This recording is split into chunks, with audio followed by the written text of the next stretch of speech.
આણંદ જિલ્લા શિક્ષણાધિકારીની કચેરી અને આણંદ જિલ્લા માધ્યમિક ઉચ્ચતર માધ્યમિક આચાર્ય સંઘ તથા સરસ્વતી શિશુકુંજ બોર્ડના સંયુક્ત ઉપક્રમે આણંદ જિલ્લાનું 23મું શૈક્ષણિક અને વહીવટી અધિવેશન યોજાયું।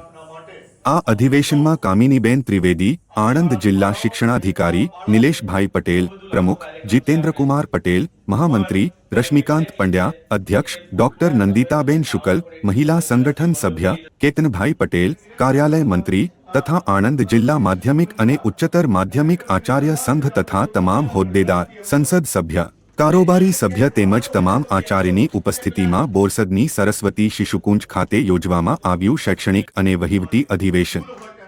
સરસ્વતી શિશુકુંજમાં યોજાયેલ કાર્યક્રમમાં તજજ્ઞ વક્તા તરીકે ડોક્ટર પવન દ્વિવેદી, પારુલ યુનિવર્સિટી અને વિનય પટેલ રહ્યા હતા।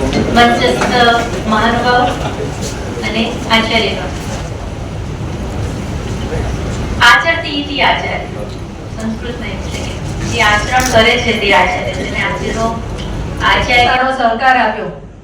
પહેલા અમને એવું હતું કે ભાઈ સુપરવાઇઝરમાં પ્રશ્નો થશે, કારણ કે શિક્ષણ બોર્ડ દ્વારા તરત જ મૂલ્યાંકનની કામગીરી શરૂ થતી હોય છે। તો આ વખતે મૂલ્યાંકનની કામગીરીમાં પણ શિક્ષણ બોર્ડના સચિવ શ્રી દિનેશભાઈ પટેલ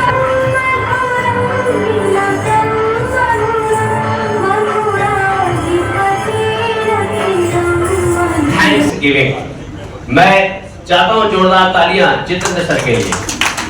जिस तरह से उन्होंने एक एक व्यक्ति का व्यक्तित्व विवरण के साथ सम्मान दिया है, ये अपने आप में अभूतपूर्व है। हर एक व्यक्ति को व्यक्तिगत વિદ્યાલય ખાતે આચાર્ય સંઘનું જિલ્લાનું 23મું અધિવેશન યોજાઈ રહ્યું છે, જેની અંદર સમગ્ર આણંદ જિલ્લાના તમામ આચાર્યશ્રી ઉપસ્થિત રહેવાના છે।